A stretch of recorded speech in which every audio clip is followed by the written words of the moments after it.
It's Thank you bigger all than for O'Connell's joining purchase us. footprint. As advertised, we would like to do a presentation on a number of the elements that will be occurring in the downtown area. I'm Bill Geary, Special Counsel to the Mayor. My job is to coordinate all of the different components of all the projects that are either underway currently or will be underway within the next several years. The garage project is really the first major project for the downtown. There's been precursor projects such as the demolition of the Ross Garage that most of you are familiar with. And the question's been asked, why did we take down the Ross Garage when we took it down? We took it down so it wouldn't fall down. It was in decrepit condition. It was over 40 years old. It was a safety hazard. Half of it had been taken down a number of years prior to that. It was because of its unsafe conditions. It was fairly underutilized. We also had the opportunity to secure state funding to fund the demolition of the garage and prepare the parking area, parking way, the cross area for future development that you've all been aware of for around 10 years now. So this is an old city that has old infrastructure. Virtually all of the infrastructure has had to be replaced and relocated just because it was 100 years old. Some of the water pipes and sewer lines that ran down Hancock Street City Hall were not only over 100 years old, some of them were encased in wood.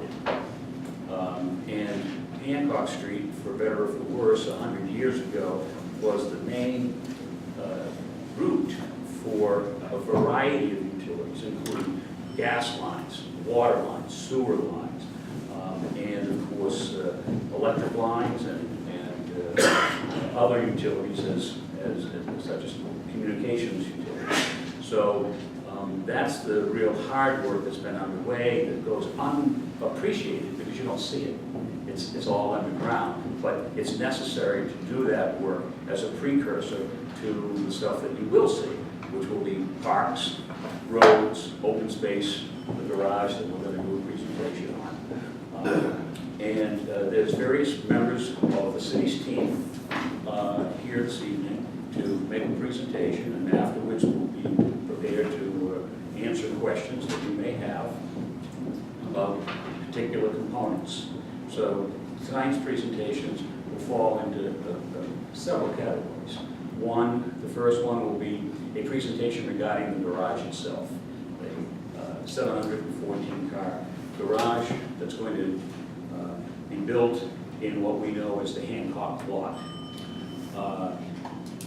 A companion component to that is civic space that will be facing the garage. And for those of you who are all familiar, of course, with that lot, and you're all familiar with the fours, that civic space will approximately be located from the fours over to where the new garage will be located.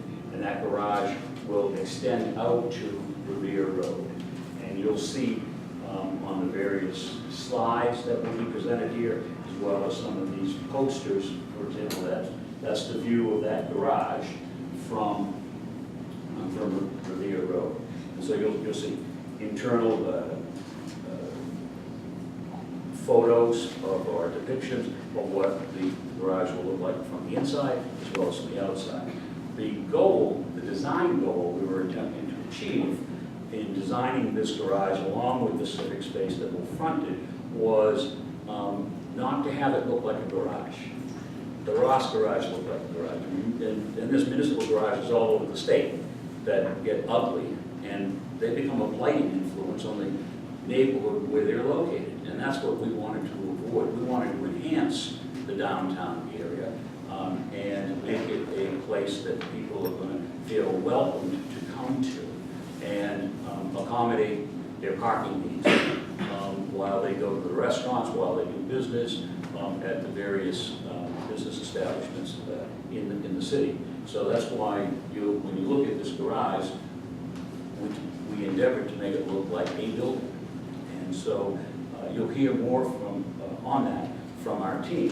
And what we're going to do first is run a brief animated video that gives you a perspective of the garage from walking around the garage and looking at everything that you will see going in and out of the garage, as well as on the periphery. So we'll roll that.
Sorry, the band took a little break there for a few minutes. But the design team, we hired a nationally renowned firm called Desmond Associates that specializes in building garages all over the world, certainly around the United States. We've done quite a few impressive garages in the Boston area. And so we spent quite a bit of time with our first presenter, Wes Wilson, actually visiting garages around the metropolitan area and comparing the components of those garages to what we were hoping to achieve here, those components that didn't work as well as those components that did work. And so he was our expert guide on that. And after Wes is through, and Wes will concentrate on describing the structure, the steel structure of the garage and what its capacity is, what its components are. And Cheryl Tugayas is the architect who designed the outside of the garage, designed the facade that you see, those architectural elements that are what the general public sees, as distinguished from the steel beams that make up the garage. And finally, Monique Hall, and she's with a company called BSC. Monique was a landscape architect who laid out what the plaza, the civic space, will look like that you've seen in this film. So with that, I'll turn it over to Wes. Thanks, Bill. Yep, sure. All right. Good evening, everybody. My name is Wes Wilson. I'm with Desmond Associates. We're the parking consultants, structural engineer, and planner for the parking garage. And we're happy to be here and give our presentation. A little background on the garage, just a little bit about it. I know there's a lot of boards around the room that everyone hopefully has had a chance to get up and see. If not, feel free to get up and take a look. The garage that we're proposing for the site is a 4-story parking garage, and but it's multiple levels. This is the orientation of the garage right here. It's a 3-bay, 4-story parking garage. We're going to have 2 entrances. We're going to have one coming off Cottage Ave right up here. So coming off Dennis Ryan Parkway, you'll be able to enter the garage here, which gives us ample amount of queuing off street, which is very important to make sure that it doesn't really impact traffic. The second entrance we're proposing is right over here, which is has 2 access points, one off of the Revere Road right here, and another one coming off of Hancock Street, and a future extension called the Cliveden Street Extension, which is the extension of that street right around there, which will align right at that entrance. So there's going to be 2 entry points into the garage. The garage itself is going to have 712 parking spaces, which is over 300 more than what currently exists on the site. The parking garage itself, as you can see, is 4 stories, but there's also 1 level below grade. So all set, we have 6 levels of parking, and that's how we're able to accommodate the 712 parking spaces. In the basement level, we have 128 parking spaces. So the basement level is slightly bigger than the upper levels. As you're looking at the garage, what you see above grade is this footprint right here. But when you look below the garage, there's an area here that kind of juts out beyond that. And that's this area over here. That's to be part of the below grade parking. So the below grade footprint is significantly bigger than the above grade footprint. And the reason for that is, 1, to help us try to maximize the parking as much as possible, and 2, also to help us minimize the height of the garage. We feel that this is going to provide us, and Cheryl's going to talk a little bit more about this, the massing relative to the neighborhood and things like that, so I'm not going to go into those details. But the garage itself is a single-threaded helix. Whoops. Single-threaded helix, so you basically circulate the garage this way, and then the same way coming back down. Some of the unique things that we do have in the garage is we have a snow chute up on the roof level, so when we're removing the snow, we're not pushing over the edge or on the sidewalk or on the landscaping. We're going to take it right down through the garage and then haul it out over here. Also, there are a couple of parking spaces here that we're going to accommodate for short-term free parking for some of the uses in the neighborhood. But this area right here that I was talking about, the basement level, that's actually the plaza from above that you saw in the previous video. Some of the things that we've learned over the years by doing parking garages and designing them and learning from the failures, as Bill mentioned earlier, the Ross garage only lasted 40 years. In my mind, that's way too short with service life for a parking facility. That shouldn't happen. One of my favorite parking garages is right in downtown Boston. And it's just about 100 years old. In 2024, it'll be 100 years old. If anybody's ever eaten at Ligo Seafoods or Maggiano's in Boston, you know the building I'm talking about. It was built in 1924, and today it's a monument. It was recently sold by the DiMaggio family to another developer, and they're going to look at doing further augmentations onto it. But it's a beautiful garage. With that said, we want to make sure that that this garage is highly durable, and we achieve the service life that's much longer than 40 years. We're shooting for 80 to 100 years in this garage itself. The technology and a lot of the systems that we built into the trim building are significantly better. Everything from the concrete that we use today is much better than what was used 10, 20, 30 years ago. And a lot of the materials that we're going to use today are stainless steel. Bill talked about steel garage. This is primarily a precast garage, meaning it's precast concrete with a lot of indents. It's going to have corrosion inhibitors. It's going to be positively drained or positively sloped for drainage. It's one of the big areas of concern when designing a parking garage. We want to make sure we get rid of the water, get the water off the garage. A lot of other things that we're doing with garages today that are really neat are green parking solutions. Everything from charging for electric cars, EV, electric car charging stations. That's a trend that's fast, rapidly taking off. I'm sure everyone's seen the Teslas that are around, but there's also a lot of affordable cars out there too, and so that's becoming a higher and higher demand. We're going to make sure we have plenty of capacity when we build the garage, but also we're designing it so there's plenty of capacity in the future to expand as this technology becomes more and more available and prices come down and it becomes more mainstream.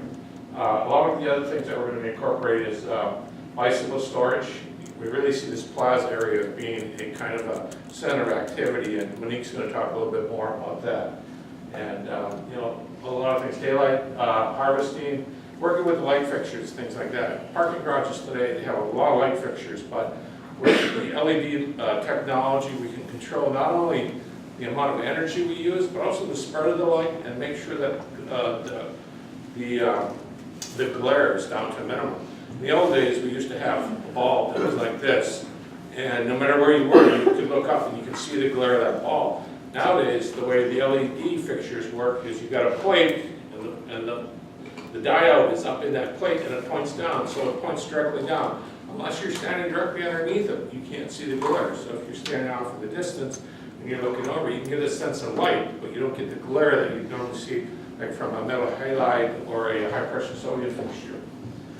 Other things that we're going to really incorporate in this garage that we feel are critical and important that we've learned through some of the past failures here in Quincy, but also by looking at other successful garages, are some of the security, the passive security, visibility into the enclosed stairs. You saw not one but two stair towers that are highly visible as you walk through them. Both you can be seen from inside and outside the garage. We think that's very important. We want to make sure wherever you are in this garage, there's not a hiding place, that you have good sight lines. And we're going to try to take advantage of natural light as much as possible. We talked about sight lines. And then active. There's going to be active security. There's going to be a parking office in this garage that's going to be actively maintained. And so we're going to have staff on hand. There's also going to be control, entry-exit control points. So the use of all these cameras and things like that are going to provide additional security for the parking facility. Our goal is to try to make this not only a safe, but a good experience for the users of the garage and the visitors to the areas. Because for visitors, it's going to be one of the first impressions that they have, one of the last impressions that they have when you leave the area. And these are just some images of some of the applications that we're going to try to incorporate in the garages. You can see long, clear sight lines, EV charging stations. This is a stair tower similar to what we're proposing for the for this parking facility, where you can see it's highly visible from great distances. In addition to security, also the blue light emergency call box stations are going to be at every level, at every stair tower. And then we're just going to make sure that as we build up, we make sure we test and review each step of the construction process as we go along. With that, I'm going to move it over, turn it over to Cheryl Tagadas with Spalding Tagadas Architects. Thanks. Thank you, Wes. Good evening, everyone. In addition to working on the facades and what the garage, how it will interface with the plaza and the public realm, we're working with Wes and Desmond on the interior so that it's a pleasant user experience, as Wes says. So part of that is having it feel bright and open. So we have a tall first floor height at the first floor. So this is the vehicle entrance if coming in from Cottage. And then off of the slide to the right would be where the other vehicle entrance is. But the primary pedestrian entrance would come off the plaza here and here. So there, the ceiling height will be high. You'll have wayfinding and graphics, color and light, so to make it a welcoming garage. It's also where we'll have some of the electric vehicle charging stations and the bicycle parking, which you can see from the graphics there. Again, on the inside, so Wes mentioned, having the stairways be daylit and having it be visible. But you also, if you're taking the stair, you'll be able to look out onto that new plaza space. So having a connection to the outside instead of being in an emergency stair, which is totally enclosed. And then, again, what the building is like as it interfaces with that public realm, those plaza spaces, and as pedestrian. So this is one of the entrances in here where the bicycle parking is there. And you can see that what we tried to do is make it of the vocabulary of a typical building that's occupied by people and not by cars usually. So we're using the same kind of building materials, the same kind of openings, so that you get a sense of walls with openings in them instead of a typical garage, which oftentimes is very horizontal with a big open gap in it. We're still getting the fresh air ventilation in the garage in a very judicious way of openings and screening systems. And this, again, on the plaza side, there'll be an integration with the landscape. There will be, as Wes mentioned, a management office and also public restrooms, which will be facing the plaza. So that where there are actual people using the building, it'll be facing that public space. And then this is showing how that the plaza space and the stairway with the elevator behind it and the pedestrian entrance into the garage. So you get this rhythm of vertical instead of the typical garage horizontal. And the materials we're using are precast concrete with a brick inlay, which you see in this color. And then the screening system is a terracotta, so another cementitious kind of material.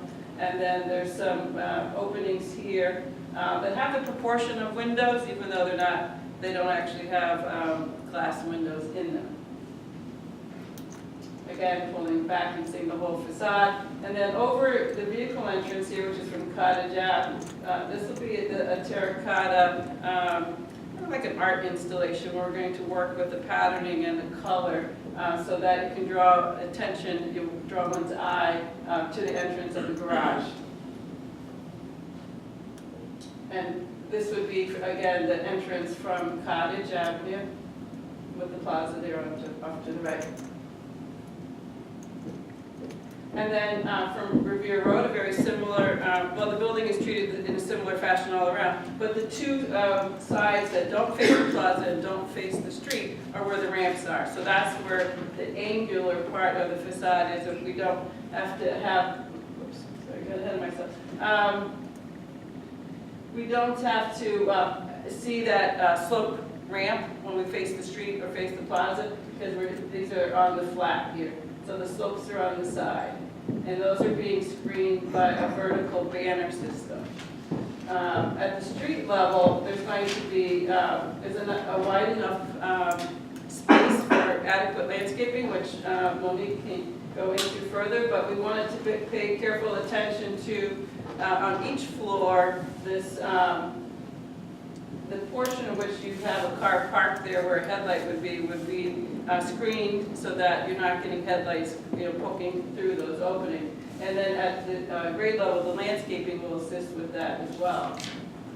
And then you can see that here. So this is the Revere Road, and then a sidewalk with a green buffer to the street, and then a nice green buffer to the garage, and then screening here so that you're not looking into a dark blank interior. And with that, I'll turn it over for more landscape discussion to Monique. Good evening, my name is Monique Hall. I'm a landscape architect with BSC Group. So I'm going to talk a little bit about the plaza, and the plaza is kind of comprised of 3 large spaces, or 1 large space and 2 secondary spaces. So we have a large space here. We're considering this like the multi-use area, which would be for programmed events, for performances, for art fairs, for maybe food trucks, that kind of event. On this side of the garage, there's a smaller plaza, and then at the face of the plaza, there's a little drop-off area for like, you know, Uber or rideshare, or if you need to run and drop off a package, that sort of thing, so you're not double parking on the street as, you know, as sometimes happens.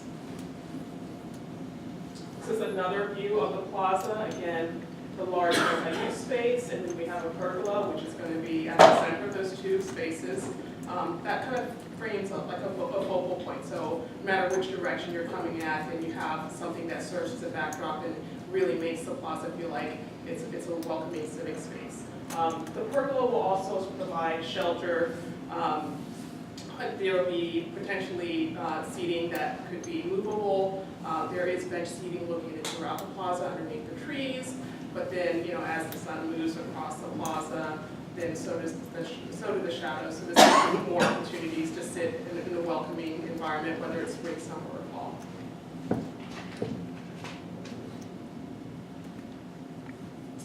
This is the same view. We just added a couple of food trucks so you can see what that space might feel like once it's occupied.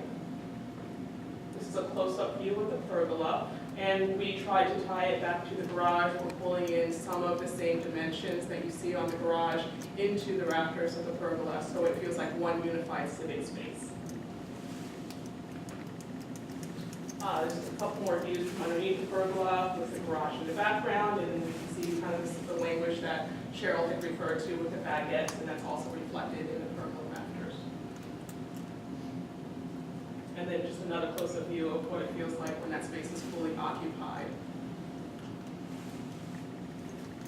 This is a view of the kind of pick-up and drop-off area. Our inspiration for this was the Boston Harbor Hotel in downtown Boston.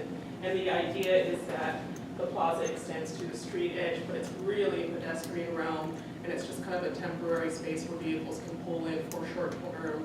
And as Cheryl had mentioned earlier, there's short-term parking, 3 spots within the garage that will be you know, maybe 15 minutes that there's no charge for.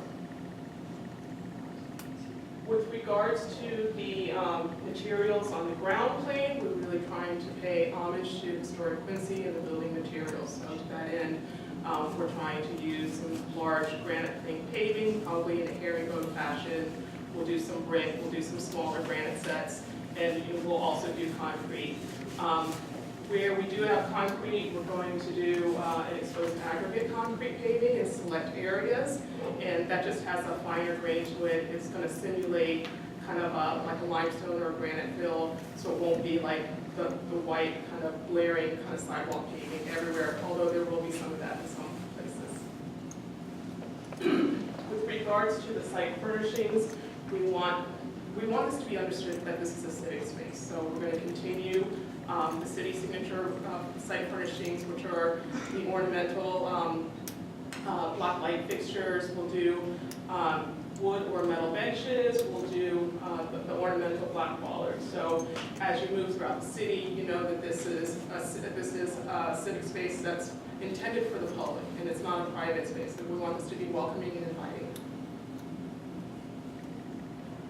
And then with regards to sustainability, in select areas, we're going to do permeable paving. So this will be brick pavers, and there'll be openings between the pavers. What that allows is there'll be a small aggregate between the pavers and a gravel base, and that allows us to capture and infiltrate what's commonly referred to as the first flush. And it's that first inch of rainfall. This is where most toxins and pollutants and heavy metals and salts are found. This shows the areas where we're proposing to do the permeable paving. And then this blue line is that watershed area. So this is all the water that will be captured. It's about 16,000 square feet of paving that we can capture that first inch of water. And this will serve as pre-treatment to the stormwater system. For every rainfall event that's plus or minus 1 inch, that equates to about 9,000 gallons.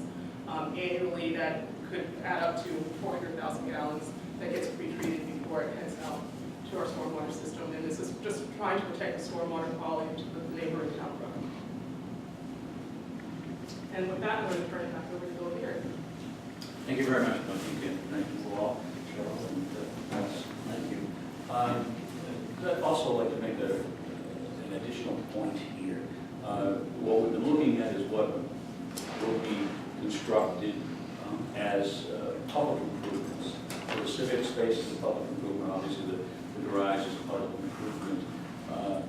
Cottage Ave is going to be widened from Ryan Parkway in to accommodate traffic going in and out of the access egress to the garage.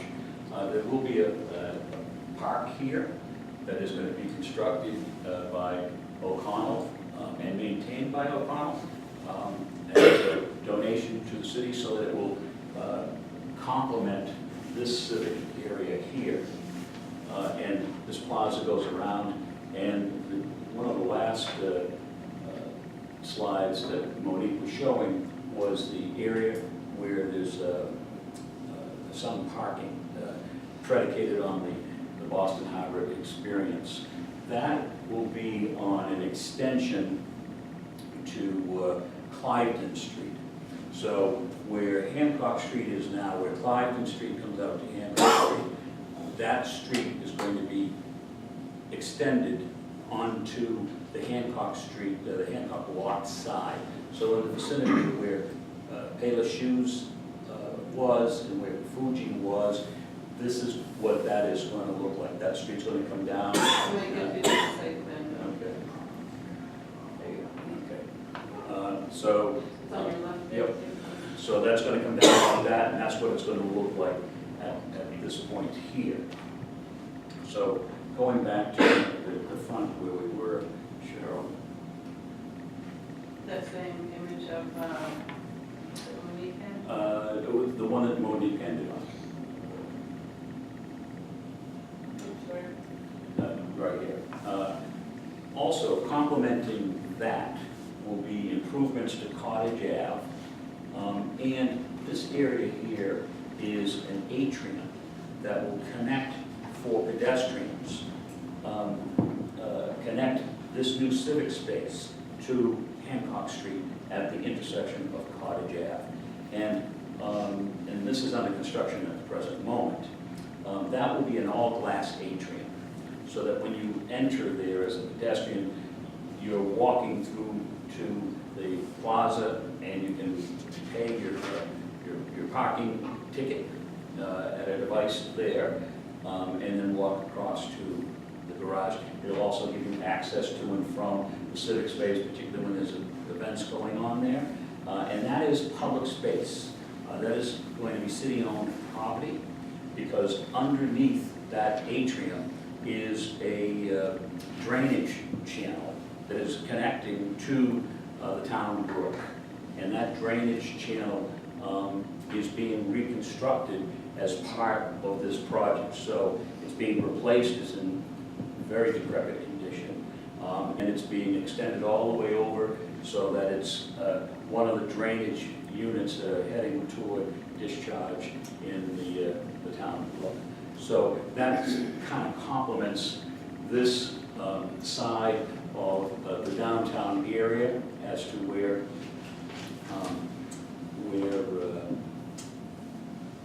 the Hancock lot is currently.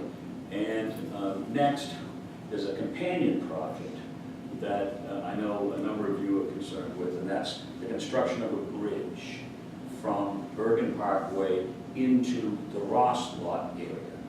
And that bridge is required under the terms of our MEPR certificate. And that was 7, 8 years ago, Frank, at least, that it's been in the works.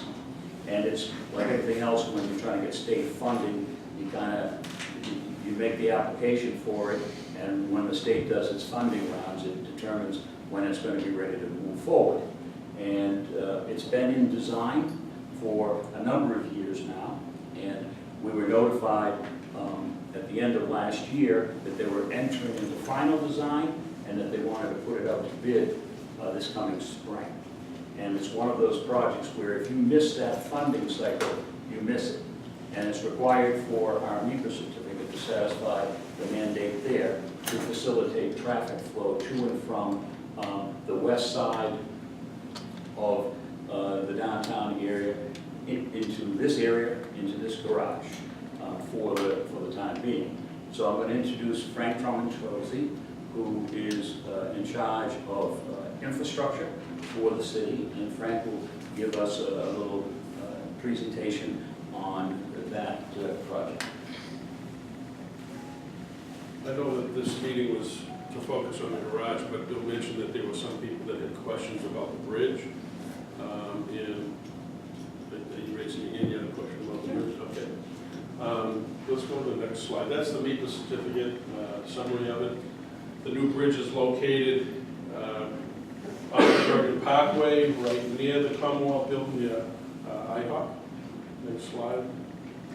We can see from this drawing, Bill mentioned the Clyden Street extension and the roadway that accesses the Bergen Parkway and the Commonwealth Building here. Somebody was asking whether or not we needed the bridge, the Commonwealth Building, in order to build that bridge, and the answer is no. We were able to skip by the Commonwealth Building to build that bridge. Next slide. And this really shows it that we're really, is the Commonwealth Building and how far off we are from the Commonwealth Building. We intentionally made sure that we did not have to demolish the Commonwealth Building to construct the bridge. And next slide will give you an idea of what it would look like. These are some of the features that you will find on the bridge. And then there's some renderings of what the bridge would look like. The next slide. And that's what the bridge would look like coming off of Bergen Parkway. And there's one more rendering here, and that's as you're crossing the bridge. And if you have any questions regarding the bridge, I'm going to answer those questions. Frank, on the bridge, one of the things I have a concern about is we know Bergen is narrow. I'm sorry? Bergen is narrow. Bergen is narrow. There's not a breakdown lane or things like that. Is there going to be some relief towards the Burger King side of the street?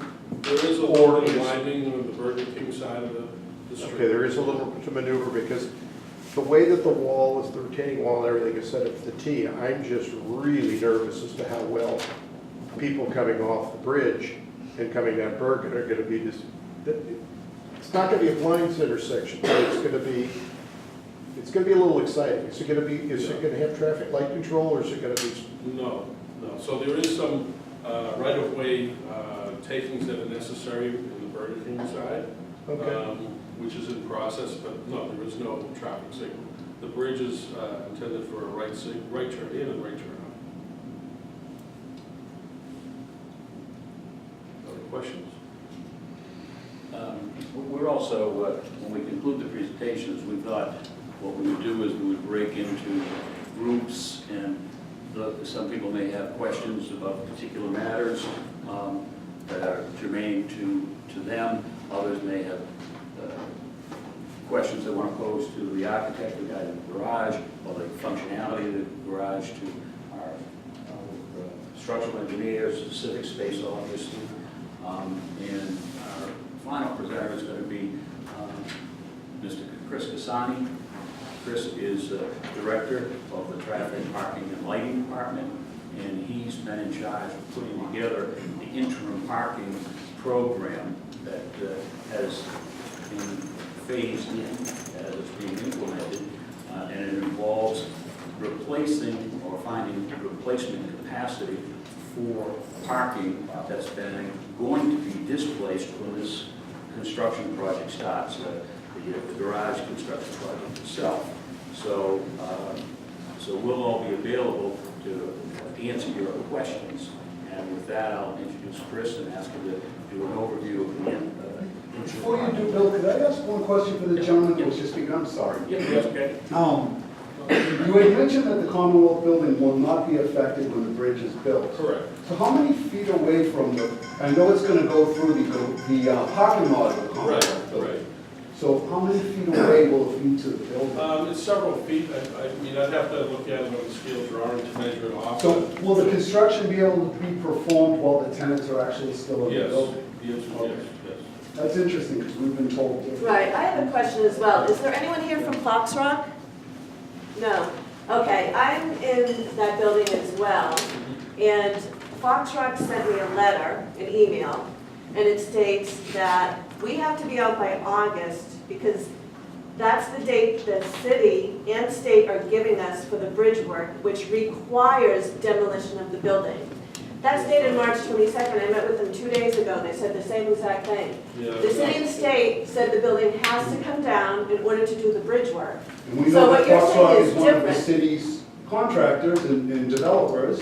Fox Rock owns the Commonwealth building. They do now, yes. Yeah, they do. And we do not need the building in order to construct the bridge. Could you let them, I'll give you a copy of the letter, could you let them know? Because she said absolutely. Well, they should know that because we've discussed it. I like it. I highly baptized. Yeah, they were, I think they probably wanted us to take the building, but it was not in our plan. We could build the bridge without taking the building. So there's no plan in the city to take that property. We knew that there was no plans, but apparently the city needs an easement from them or some kind of a purchase. We've heard that referred to time and time again, that the city's attorneys need to secure the land from that landowner. We need to secure the land from them on which the bridge will be built, Right.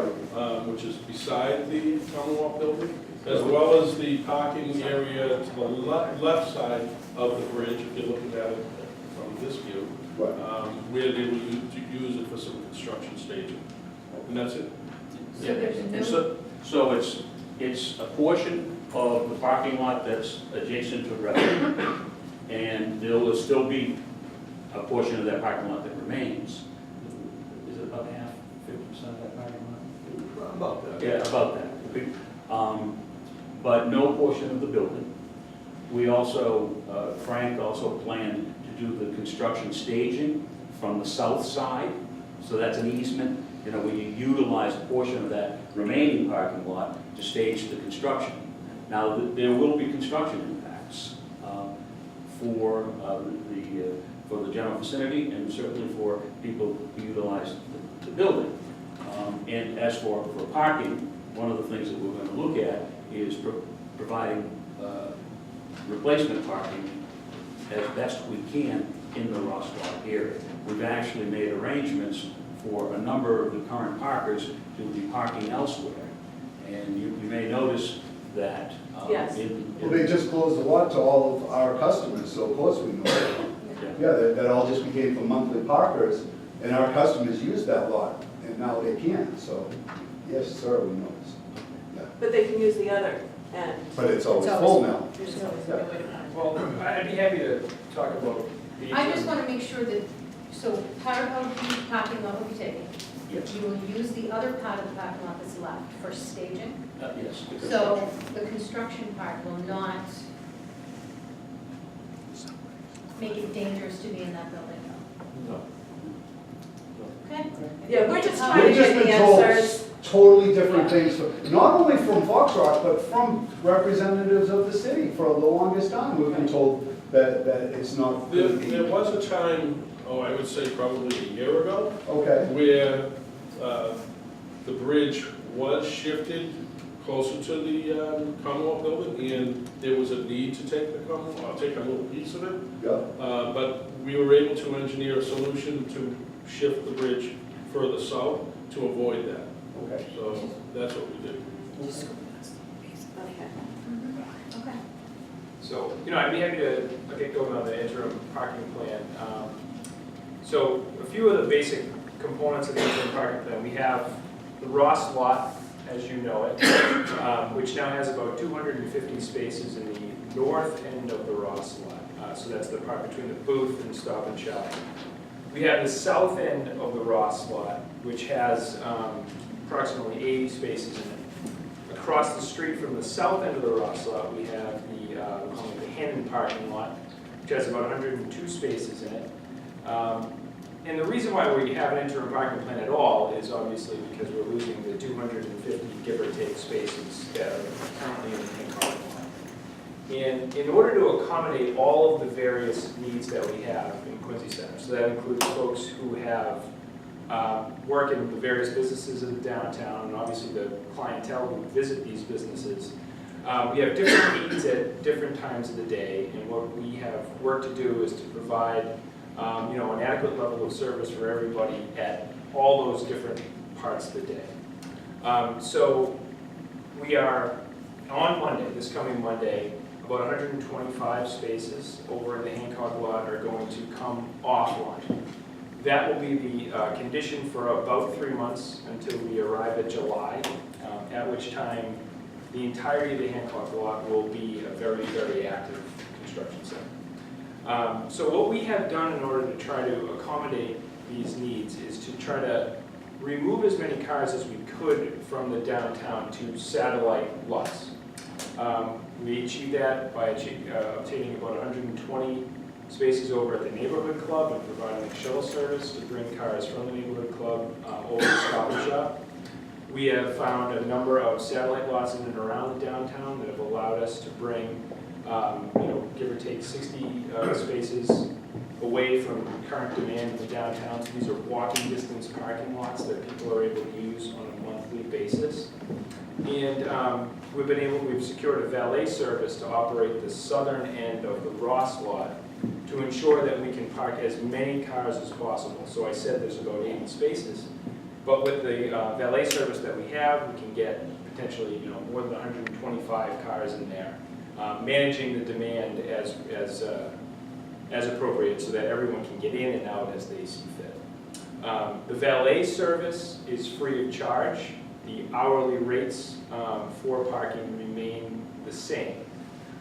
So if someone's coming for 2 hours, historically they paid $1.50, and so forth, up to $8 per day. The biggest change that we have implemented as part of this is an increase of the full day rate. So people parking for more than 6 hours. That rate used to be $80, and now that rate is being increased to $20. And the reason why we have sought to do that is to really discourage treating that Ross lot as if it were essentially a parking lot for the MBTA station. Everyone who's familiar with the Wollaston Station project right now, that shuttle operation has been pretty smooth. It's very consistent, and it has a lot of capacity. The numbers there, they're seeing about 1,000 or so people a day. Inside of that parking lot at Wollaston Station, which remains open, they're seeing about 50 people park a day. So there's room for about 350, give or take, cars to park in Wollaston Station. So there's an incredible amount of capacity for folks who intend on driving their car to Quincy to an MBTA parking lot in order to take their train to Boston or Cambridge or wherever their final destination may be. So what we have really tried to do there is to say, look, if you're coming to Quincy Center and you're treating our lot as a satellite MBTA lot, we want you at Wollaston so that we can keep that space available for the folks who work in the downtown and the folks who come to downtown and conduct their business. Another component of this program, which has sort of been in place for a little while now, is anyone who arrives and intends on parking in any of these parking lots after 5 p.m., that they will not be charged at all. So it's free evening parking inside of these parking lots.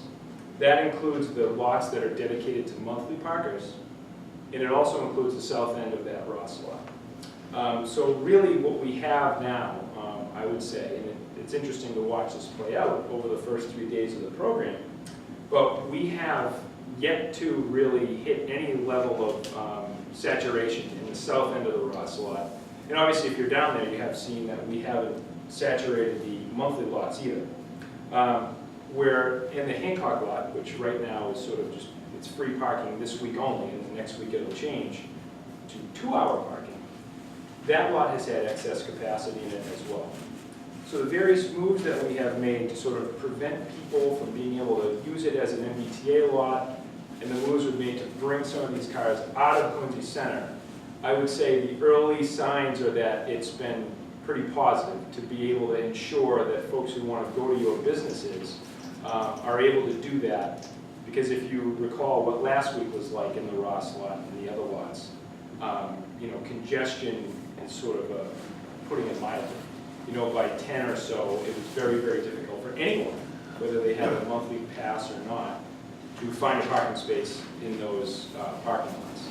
And that situation certainly has changed, and we believe with, again, all the different things that have been done, that we will ensure that it is easy to park, relatively easy to park for all users throughout the duration of this project. So, those are the various components of the interim parking plan. Again, the biggest things to remember, especially for folks who rely on customers coming in during the day, that if you have someone coming to your business for 0 to say 2 or 3 hours, which is a good amount of time, obviously, to be coming to any restaurant or whatever the case may be, that those rates remain unchanged. If you rely on evening business, Lisa, I know you have evening classes. If people are arriving after 5 o'clock, they will not be charged for parking, and there is a huge amount of capacity available. I parked over there at 6 o'clock this evening, and I walked over here, and I had no issues just pulling right in and walking right over here. So those are the components of sort of addressing the daytime and early evening situation. And if anyone's here from any of the restaurants, certainly as the Hancock lot comes fully offline, we have more capacity available in the Ross and Hannon lots than we do in the existing Hancock lot. We also have the Quincy District Courthouse lot that is available for free evening parking as well. So right now, let's go back to Friday. You would have probably seen a busy, I don't get out very much because I have 3 small children, but you would have seen a very, very busy Hancock lot in front of the Fours. You would have seen a very empty Ross lot and a very empty Hannon lot. So those lots have more than enough capacity to accommodate for the existing demand that we see at the various restaurants in the downtown. And that's a situation that we absolutely envision being the case throughout the duration of this construction project. So with that, I think Bill had mentioned we'll kind of break out. I'd obviously be happy to, I guess I can stand. Can I ask one question? Sure. Actually, more than one. The parking you're talking about, that's for the next 2 years? So on the northern... Between now and October of next year. Okay, so what you're referring to as the northern side of the parking lot, which is in front of my dance studio, Monday through Friday, that's for monthly parking only, but at 5 o'clock, it's free of charge from that point onward. The gates go up. So Gates go up. Exactly. On the southern side, which is near Gentle Dental, it's staying the same. It's 1 hour free parking. Free All parking. day, yeah, all day. Free parking on the weekends. Right. And there will be enough parking there for everyone. So I don't have to cancel my classes that are before 5 o'clock in September. I wouldn't. Because I was thinking if I move across the street, then I would have to cancel all my classes before 5 because of how the parking situation has looked. But I don't need to be concerned about that? I mean, there's especially even today, what you start to see is these lots begin to empty out around 4 o'clock. And one of the things that I have been speaking with Mr. Souza, who's my operations manager for parking, is that if we see the, especially as this program really ramps up when the Hancock lot begins to be closed, if at 4 o'clock, for example, we start to see, look, we have 90 open spaces in the north end of the Ross lot. And we intend on opening up that at 5 o'clock anyway. We'll open it up even earlier because there's no reason for a parking spot. I view parking spots, they're only happy if the car's in. So I want these spaces to be fulfilling their purpose in life and have a car. So I'm not going to deprive you guys as the business community of that because of some policy that we set. We want to provide maximum flexibility so that if you are able to conduct your business, and then if someone wants to get off work early and go have a beer at 16C or whatever the case may be, that they can do the same thing. So I don't see any reason to change anyone's activity whatsoever, based on the interim parking. Okay, I have a question about the new garage as well. By the way, it's beautiful. You all did such a great job designing it. I love the ceiling height of the main level. That is such a nice touch, the stairway, the lighting. It was really well thought out, and it's absolutely beautiful. I love that there will be security cameras. You mentioned security staff. The security officers, do you know what hours they will be working? So we've talked about a number of different scenarios, and we're working through all of that right now, but we do envision having a presence there for the bulk of the day, if not the entire day. But these are questions that need to be vetted further, internally, to make sure that we're really not wasting money, obviously. But it's a great idea, the Yeah. cameras and the security officers, great idea. Now, on the north side of the lot, that's currently just for monthly parkers, do you intend that to be full? Yes. Because the last 3 days, it hasn't been, it's been maybe No, it's been- 2/3 capacity. Absolutely. I mean, So we have issued wondering- more than 250 tags to people. So these are existing customers. So we've issued monthly passes to more than 250 people and instructed them to park in that Ross lot. Okay. So why we aren't a little fuller, we're still trying to figure all of that out. The Hancock lot is still open, so we're kind of looking at this data, the last 3 days, it's not terrific data. Okay. Monday's data will be much better. Again, we don't want to oversell that so that we're breaking our sort of promises we've made, if you will, to monthly pass holders. At the same time, if we don't have a single day that goes by with, fewer than 20 available spaces, we're absolutely intending on working with people who have asked us to potentially get a monthly pass in there.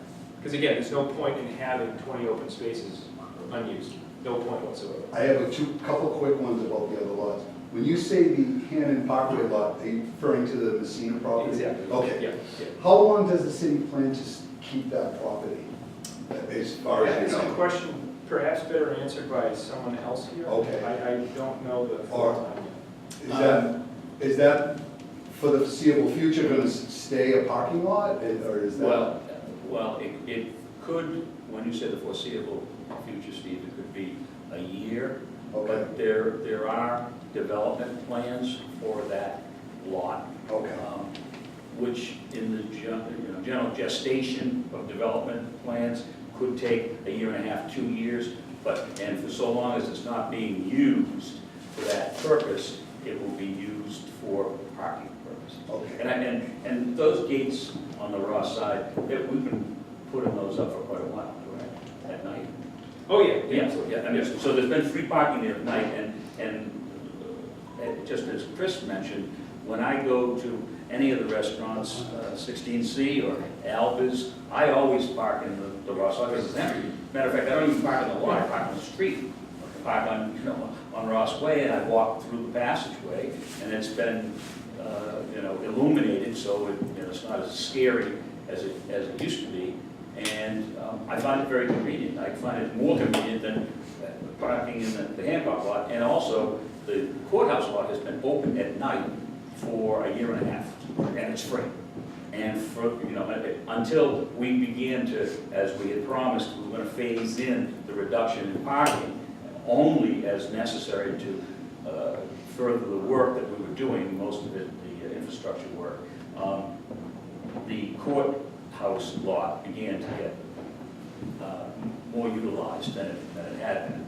And of course, we expected to have 100% utilization at night. I haven't checked it in a while. I checked it periodically, and I was always surprised at how empty it was. The other quick question, the other lot on Hancock Street, that the other side of Hannon Parkway, that temporary 2-hour lot. Yes. What are the plans with that lot? Because that comes in handy for a lot of the businesses up there on Hancock. So Street. as And relative somebody to parking, thinking of relocating possibly. relative to parking, that'll remain 2-hour parking. Relative to development, I don't know. What, the little sliver on the other side? Yes, Oh, yes, that's going to be parking. okay. Yeah, currently there are no development plans for that, but there are development plans for Messina. The city will be announcing them in the near future. Okay. But as I say, when that gets implemented, could be a year and a half, 2 years out. Okay. And are there plans eventually to put meters on the street, or is that getting too far ahead? I'd say it's getting too far ahead, but it's certainly something that's being looked at right now. Okay. It's definitely something being looked at right now, and I can't really provide much color to that conversation right now. Other than to say, one of the problems we have right now with on-street parking, because it's free, we do not see the level of turnover that I would say a business should really want. If you're having a lunch crowd or whatever the case may be, it would be better to have 3 cars parking in that area over 2 hours than it would be to have 1. You have 2, that's 3 times as many opportunities to engage in commerce with these people. And if you think of it as like a real estate thing, if I drive up on Hancock Street and your business frontage is on Hancock Street, the space right in front of your front door is the most valuable real estate out there. Whereas the real estate a little bit further away just isn't, it isn't as valuable. And that's sort of one of the ways that parking is looked at just across the board. And moving to a future where there might be some pay to park on street, I would say it would always be pegged at a very fair and just rate. We're looking at it, but I don't have any more color to add to that at this time. Chris, as I had mentioned, I've been in Quincy 30 years, and the other tenants in my building have been in Quincy for many years. We want to stay in Quincy. We don't want to have to move out of Quincy. And we want to make sure that we're being taken into consideration when these plans are being made, such as I own a dance studio, and someone had mentioned, if I do move across the street, in front they could have a drop-off pickup area. For the coffee shop, they could have free 15-minute parking in front of the shop. Are those things that we can count on? I think you can count on us looking at this in as holistic a way as we possibly can. To get into individual decisions that will be made in front of individual properties, it's a little bit premature. One of the positive aspects, I guess you could say, of having an integrated system like we do is that we have an incredible amount of flexibility to put into play a very good, very modern, very advanced system. One of the things that always bothers me when you go to a place and there's a meter, I never have any quarters on me. People don't generally like going to kiosks. They do tend to like parking in a meter. But now you can buy meters that have credit card accessibility, so that or an app, obviously, so that you can make it extremely easy for people to do this. So we would look at this system and we would put into place a very convenient, user-friendly, system across the board. Absolutely. One of the things that I think after the conversation we had, Lisa, I reached out to one of the meter companies that we've been talking to just about their products. And I said, can you program me so that the first 15 minutes is free, period? So if someone has to run into somewhere very quickly, if they intend to be there for an hour or whatever the case may be, $1 an hour, let's just say, the hour would be $1, but those first 15 minutes, there's monitoring sensor technology that can see, oh, your car's here, you get 15 minutes free. So that's something that exists now that might not have existed a few years ago, and certainly wasn't widespread.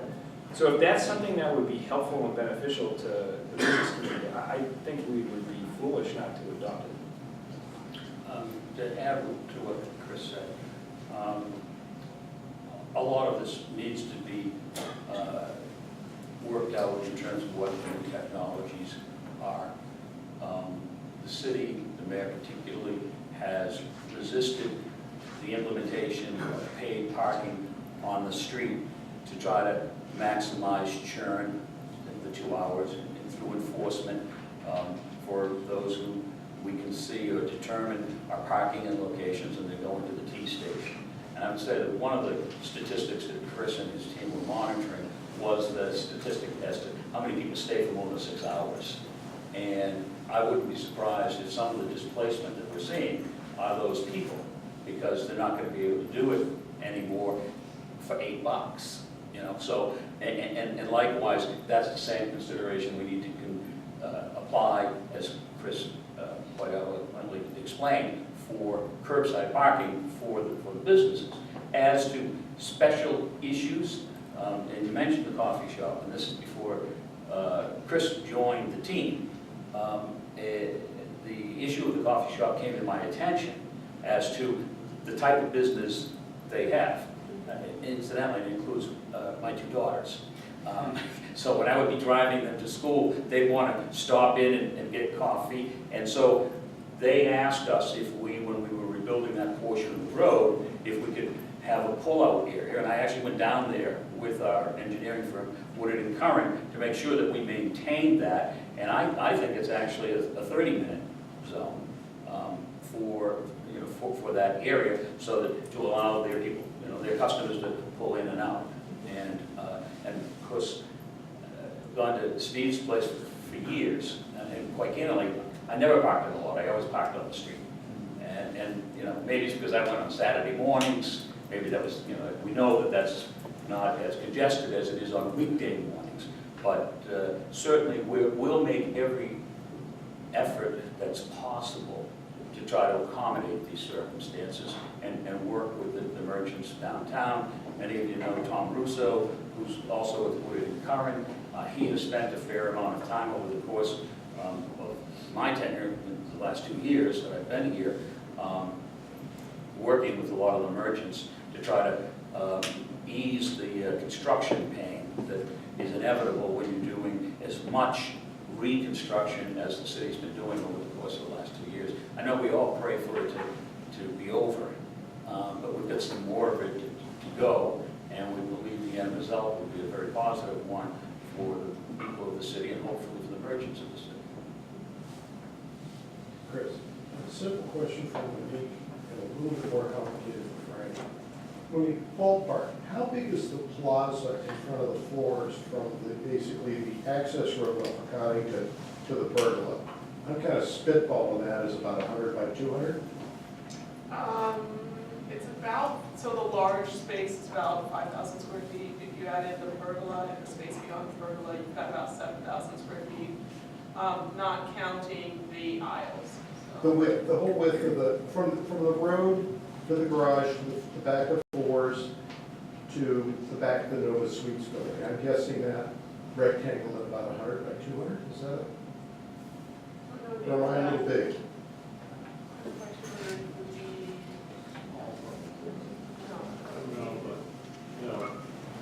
I can tell you relatively, this dimension right here, from here to here, that's 60 feet, so that's 120 feet.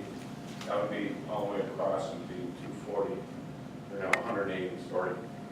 So to give you a rough idea, that's about 200 probably by 100 plus. Okay, so my spitball is 100 by 200, wasn't Yeah, that? that's pretty good. That's pretty good. Right. On the atrium, underground drainage, my understanding, and things change, on the MEPA requirement, fluid drainage and everything else, was that there was an anticipation, expectation, whatever the magic word is, that there either has to be drainage down along somehow or other the Graf Revere and popping the water into the town brook down sort of near where Yellow Taxi used to be.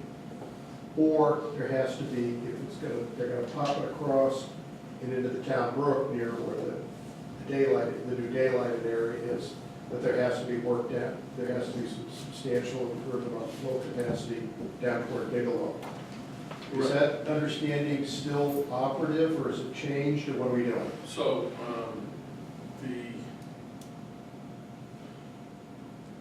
the drainage into the town brook in the daylighted area has been reduced. There is still a drain system that drains into the town. Right, no, brook. I know that's available, but the That is problem is being Bigelow. relocated as part of, through the Hancock lot, that's being relocated. So it'll remain the same amount that goes into town brook, no additional. Even with the drainage that's gonna be coming through underneath the atrium and coming out. Well, right now, the Hancock lot, it drains completely. Right. We're gonna have, instead of having impervious soil, we're gonna be able to drain some on site. So the expectations the plaza will provide sufficient compensatory storage to offset the hard surface in the Hancock lot and whatever's coming down the culvert underneath the atrium from the Ross area? So money, as you had mentioned, it'll be able to handle the first Well, 1 that I inch. understand, but the problem is that the culvert coming underneath the atrium is draining more out of the Ross area, correct? It is. And I mean, that's a lot of water too. Right, so as that area gets developed, that'll change also. Recall, this is an existing drain. This is not a new, I understand. new in this, in But the sense the of, capacity and flows are going to change in various ways depending on how things are developed. Compensatory storage comes and goes and all those other interesting things. And my understanding was with the MEPA permitting is that there was an expectation that downstream improvement had to be made from Yes. basically the lower daylighting. Now, whether or not that was, you fixed Bigelow, the Bigelow underpassage area and improved some of the choke points downstream when you start snaking around the old Chamber of Commerce and then you head out and you eventually come out near the parts store. Or there was talk at one point of putting a culvert down the Revere McGrath and then pour it out into the town brook down near Yellow Cat. So there is inflow and infiltration requirements that each developer will be looked at in order to try and minimize that. Now, Woodard and Curran has the master plan on this. I don't know if you want to mention anything about that, David, regarding the inflow and infiltration. Certainly. For both the Ross development area as well as the Hancock development area, the city has a stormwater master plan with the expectations that are going to be placed on the developers that they're not to increase either the peak rates of flow or the volume of runoff from their properties. As you all know, most of those areas are already heavily impervious. The master plan, for example, the Hancock lot here is actually a reduction in impervious area. That I can see. And the expectations, and then we, on top of that, layered in, as Monique had described, additional stormwater features to further reduce runoff, in fact, improve the water quality of it.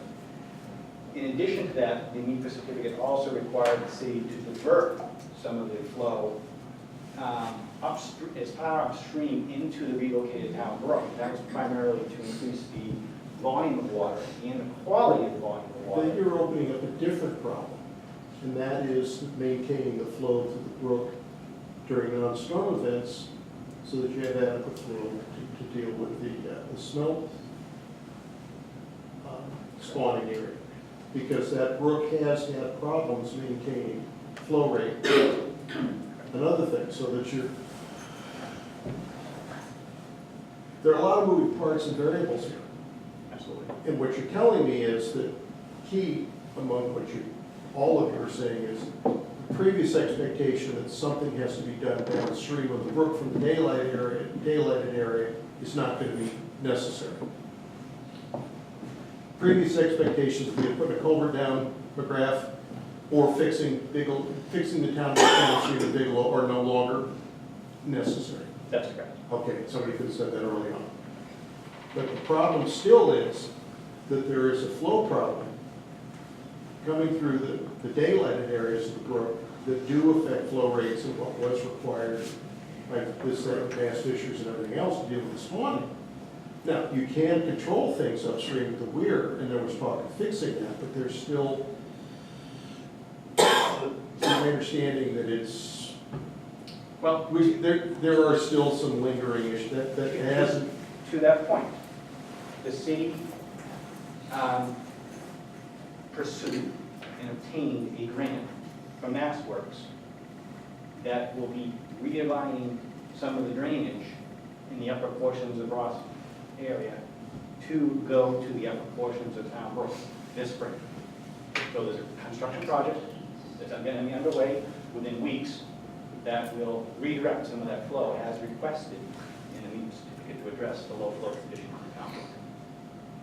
So there were commitments. How is it going to come in upstream of the daylighted areas? Because that's the problem. It's the upper part and part of the lower part. There's no way to I'd cut be happy to in. talk with you. I'd be happy to talk about the detail of the construction project. I mean, unless you're cutting something in the upper part, and putting a drainway through there somehow or other. We're utilizing the former town public library. So this is why we suggested that it made sense to keep the questions general. And we're all going to remain here to answer more particular questions. And you can match your engineering wits with Mr. White's engineering. We've got answers for you on this. Okay? Because the rest of us are lost on it. Right. Okay, so there are other people who have things they're going to say. So there's two different things. What, yes, each individual developer is required to meet requirements for inflow and infiltration. But the catch-22 is we need to have a certain flow through the brook for the spawning of the, right. We have the solutions for that. There's constant monitoring and there's ways to increase the flow. And we can talk about that in detail. Yes. Right out, in different groups. So we do have solutions to that. Thank you, Frank. Thank you, David. Any other general questions? Otherwise, we're going to adjourn and make rounds and answer any individual questions you may have that are of concern to you. We appreciate your coming this evening to hear the presentation. For those of you who have friends and neighbors, fellow merchants, this presentation will be on display at the library, the main library, in their atrium for the next 3 weeks. It should be set up tomorrow, and so it will include the slide presentations that will run consistently, as well as the film and some of the other material that you've seen, the posters and the like. So, Tom Russo, if you'd like more information, sign Tom Russo. Many of you know him. He's, as I said earlier, and in the downtown area as a liaison to the downtown community. If you could sign in with him, he has a weekly newsletter that he sends out that gives everybody updates on what construction activities are going to occur during the forthcoming week. So he's a valuable resource for information on traffic issues and how we do attempt to mitigate them when they're being generated by construction. So with that, I wish you all good night. Thank you. Thank you.